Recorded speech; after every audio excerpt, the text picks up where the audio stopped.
का मजबूत करा जाता है। ये कह रहे हैं कि अगर हमको हराया गया, गलती से हटाया गया, तो हम 1,50,000 का भाड़ा दे रहे हैं। मेरी लाड़की बहनों को भूमिबंद हो जाएंगे। ये बीजेपी इसके जड़ में है कि जब से ये 2014 में गद्दी में आए, तब से ये प्रयास कर रहे हैं कि आपके लिए जो कानून बना है, मैं समझता हूं कि वो कानून उसे कोई मायने नहीं, वो भी हटाना चाहते हैं। कानून में क्या है? आपको आश्चर्य होगा कि अपने लिए कुछ कानून है। जी हाँ, एक कानून है, वो है कॉन्ट्रैक्ट लेबर एक्ट 1971। तो वहां कॉन्ट्रैक्ट लेबर लगना नहीं चाहिए, ऐसा लिखा हुआ है वहां। अभी किसी ने बात किया कि सुप्रीम कोर्ट ने कहा है कि समान काम का समान वेतन मिलना चाहिए। ये कानून में भी लिखा है कि समान काम का समान वेतन मिलना चाहिए, लेकिन वही सुप्रीम कोर्ट ने दिया, जिससे ये कानून पूरा निरस्त कर दिया है।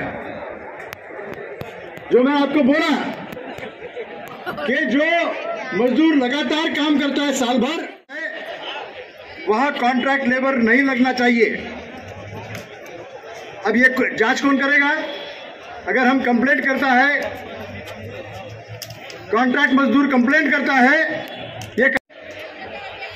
ये जो काम करते हैं ये कहते हैं कि परमानेंट काम है, ये है क्या? जांच कीजिए। और उसका सुनवाई होता है। वो जो लेबर कमिश्नर है वो जांच अपनी पेश करता है, वो पेश तो गवर्नमेंट एक नोटिफिकेशन निकालता है कि ये परमानेंट काम है, यहां कॉन्ट्रैक्ट लेबर नहीं चलेगा। अब सुप्रीम कोर्ट इसमें आया और दखल देकर क्या बोलता है कि ऐसा में कॉन्ट्रैक्ट लेबर को आप रख नहीं सकते हैं। हाँ बोल। जिसने वो अर्जी किया था वो कॉन्ट्रैक्ट लेबर ये समझ के चलता है कि मैं सच पाया गया तो मैं परमानेंट हो जाऊंगा। तो ये सुप्रीम कोर्ट बोलता है, पता नहीं कौन से था वो, शायद खुद भी कोई, वो लोगों का उस हुद्दे पर, वो नौकरी पर हक नहीं है। कॉन्ट्रैक्ट लेबर वहां नहीं लगेगा, चलो बाहर चलो, गेट के बाहर।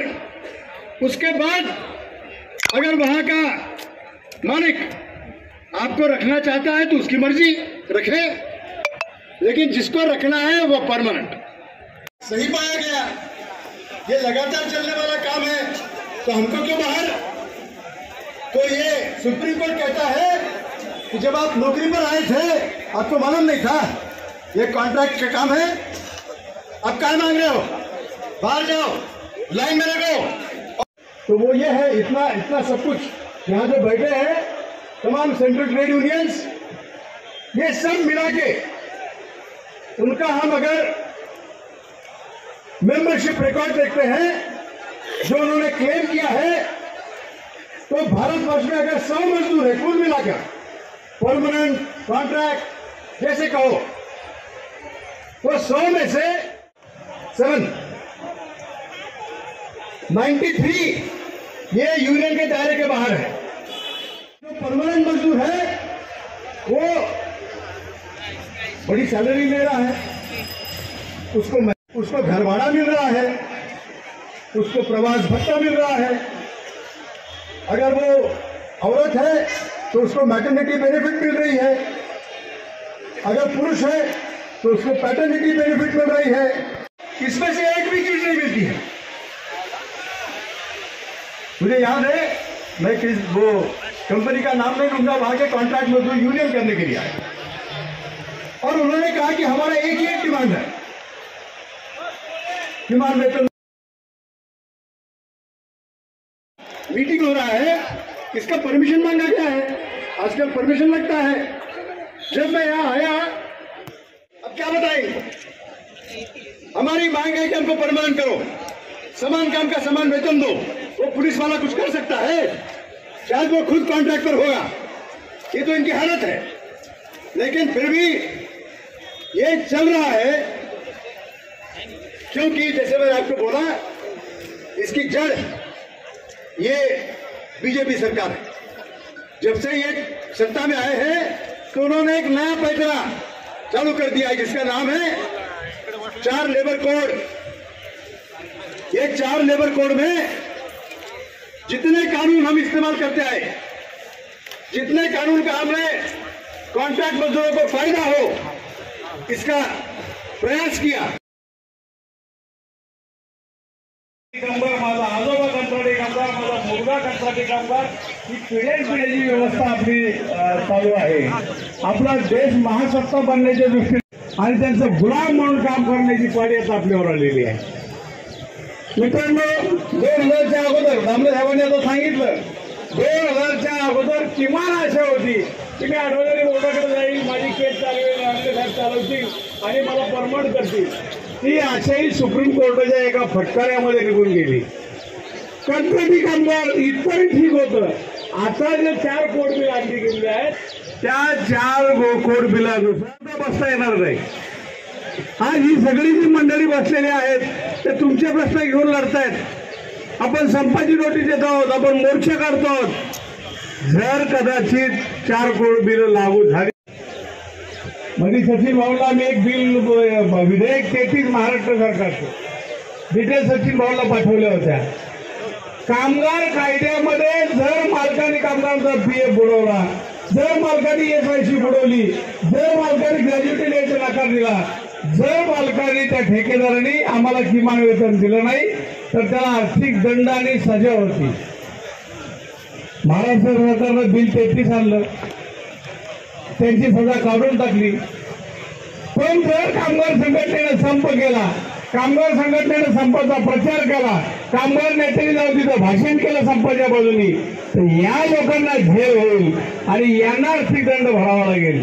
सचिन भाऊ आमचे लढले त्या बिलासाठी, विधान परिषदेमध्ये खरं गोष्ट झालेली आहे की आपण सगळ्या संघटना एकत्रित येऊन आज या सरकारच्या धोरणाविरुद्ध इथे मोर्चा काढलाय। सगळ्यांना एकत्र बघितल्यावर बरं वाटतंय का नाही?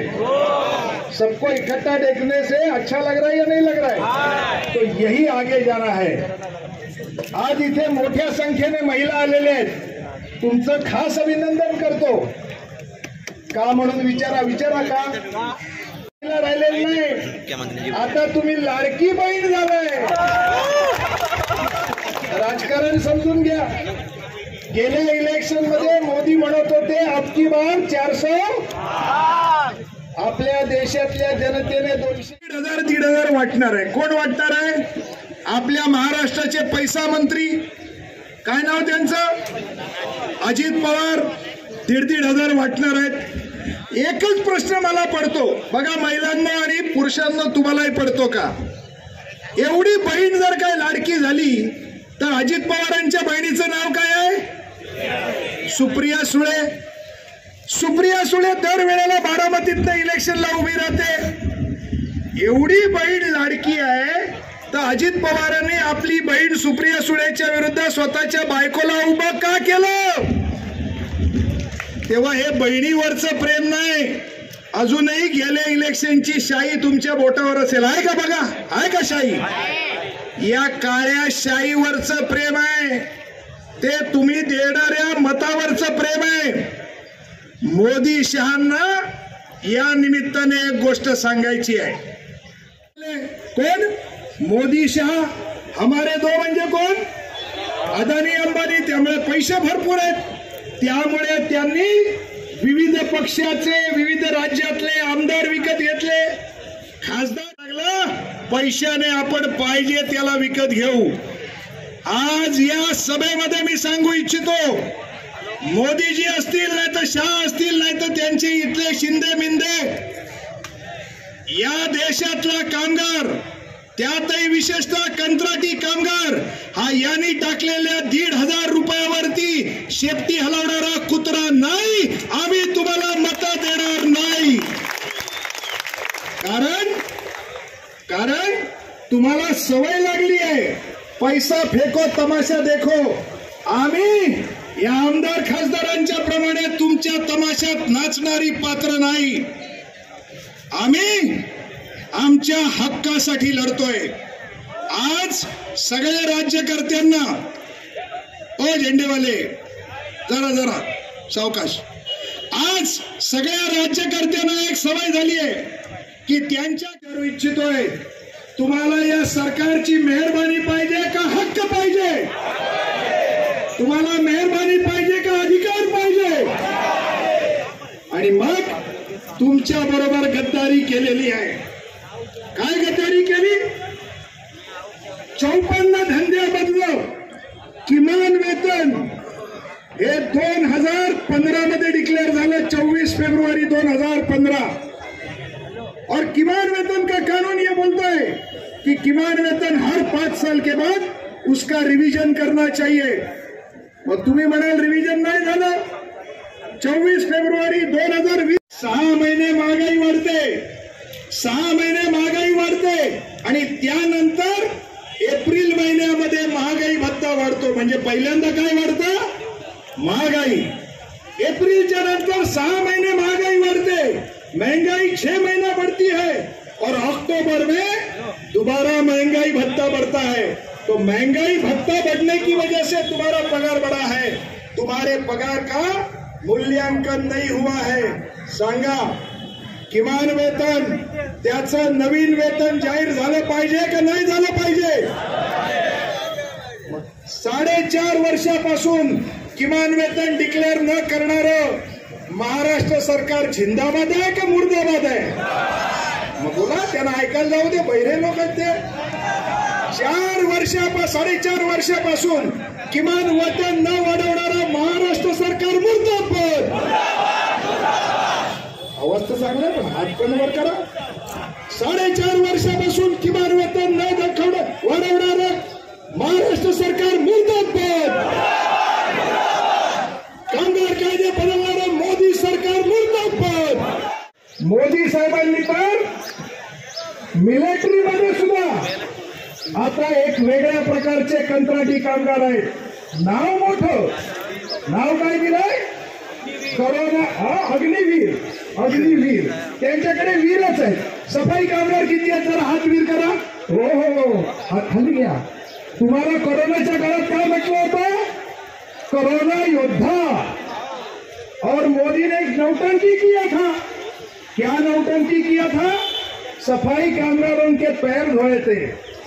आपकी मांग मोदी जी आके तुम्हारे पैर धोए, ऐसी है क्या? हमारी मांग है कामना कायम नौकरी. तैयार करें. बोला ना, आवाज करा भाई. अरे हो, थांब, मला बोलू दे, मला पण विश्रांती घेऊ दे. जमाला तर काम कायम, कामाला कायम नोकरी. कायदा पुढे जाऊन सांगतो, समान कामाला समान वेतन. बोला, समान कामाला समान वेतन. परमनंट कामगाराला जेवढं मिळतं, आज 56,000 रुपये पगार आहे. हे आमचे सिराज शेख परमनंट झाले. 56 नाही, किती? 59,000 रुपये पगार आहे. आणि कंत्राटी कामगाराला 18,800. तेव्हा समान कामाला समान वेतन मिळालंच पाहिजे. हे सरकार महाबदमाश सरकार आहे.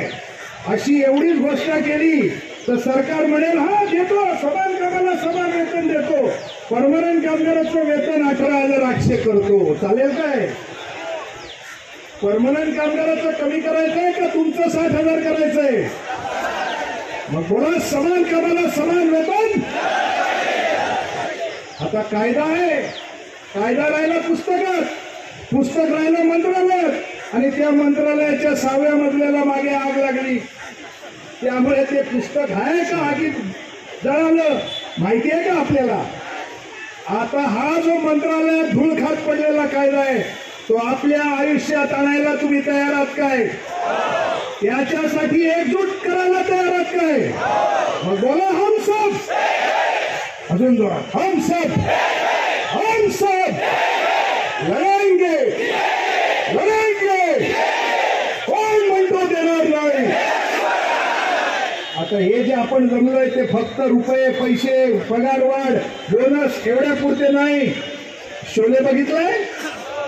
शोले मध्ये काय म्हणलंय? जवळ आली आहे, लोहा गरम होने वाला है, हाथोड़ा मारने के लिए तैयार है.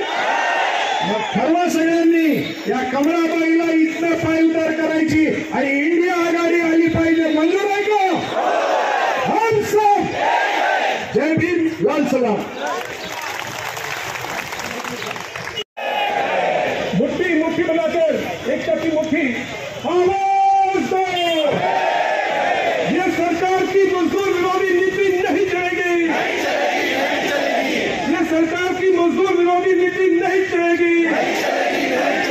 मोदी सरकार की मजदूर विरोधी नीति नहीं चलेगी. बोलो हम सब, हमारी एकता, हमारी ताकत, हमारी एकता, हमारी ताकत, हमारी एकता, हमारी ताकत, हमारी ताकत, हमारी एकता. धन्यवाद साथियों.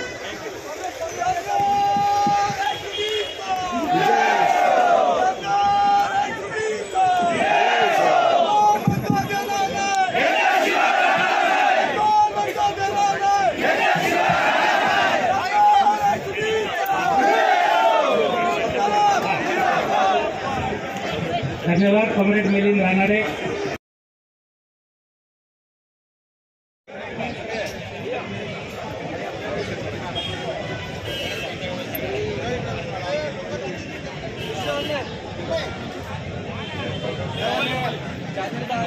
अब आ जाएगा पूरा. तो उनको मिलने के लिए साथी उदय भट्ट पाटिल, ये 5 साथी जाएंगे और कामगार आयोग से चर्चा करेंगे.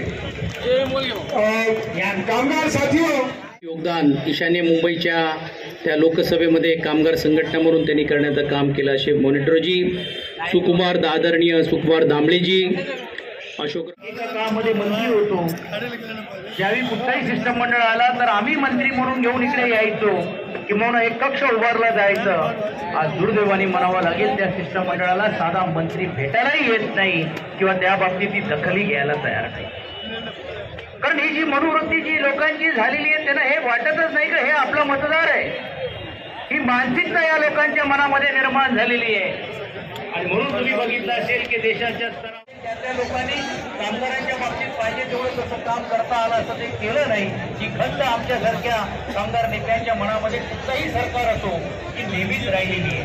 पण एक गोष्ट नक्कीच झाली की देशामध्ये ज्यावेळी हा कायदा मंजूर करण्याचं काम झालं ज्यावेळी राज्य सरकारामध्ये साहेब, मोहिते साहेब, आता आपल्यासमोर जे भाषण केलं ते सचिन भाऊ, या ठिकाणी कॉम्रेड भट्ट साहेब, माझे डिमांडो, त्याचप्रमाणे माझे सहकारी यशवंतराव देसाई, बंधू आणि भगिनीनो आणि अन्य सर्व इतर नेते मित्रांनो, या ठिकाणी हा जो मोर्चा आणला तर तुम्हाला माहिती आहे का कशासाठी आणला? तुम्हाला सरकारने कायम केलं पाहिजे ह्या मागणीसाठी आणि किमान वेतन मिळालं पाहिजे. बरोबर आहे ना? ज्याला कायम व्हायचं नाही त्याने हात वरती करा जरा. कायम व्हायचं नाही त्याने. मित्रांनो, आपण कायम झालं पाहिजे. इथं अनेक मंडळी अशी आहेत, या भगिनी आहेत की ज्यांच्या सुना आहेत की सासूने घरी बसून खाणं करावं लागतं. मित्रांनो, मला तुम्हाला एकच सांगायचं आहे, एक घोषणा दिली पाहिजे सरकारच्या विरुद्ध. महाराष्ट्र सरकार निकलनी है, ये सरकार बदलनी है. महाराष्ट्र सरकार निकलनी है, महाराष्ट्र सरकार निकलनी है.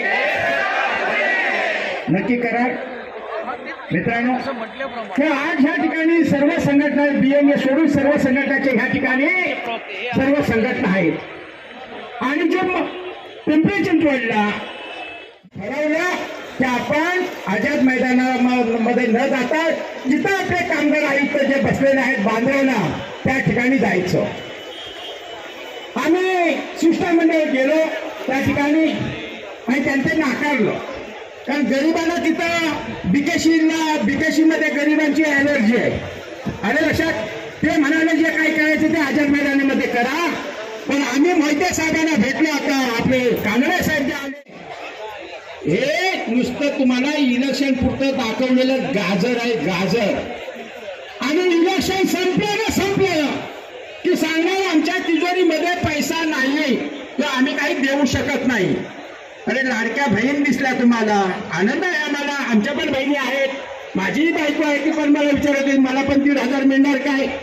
आनंद आहे 1,500, पण मग लाडके कामगार काय आहे? कामगार पण लाडके पाहिजेत की नाही? मित्रांनो, ते नागपूरच्या अधिवेशनामध्ये त्याने उठवण्याचं काम केलं, आपल्या प्रश्नांना वाचा फोडण्याचं काम केलं. पण जर असे आमदार जर येणाऱ्या मंत्रिमंडळामध्ये असतील भाऊ, तर आपल्या कामगारांचं भलं झाल्याशिवाय राहणार नाही. म्हणून आम्हाला आघाडी सरकार पाहिजे. तुम्हाला पाहिजे की नको? डॉक्टर बाबासाहेब आंबेडकरांनी 44 कायदे बनवले होते तुमच्यासाठी. मग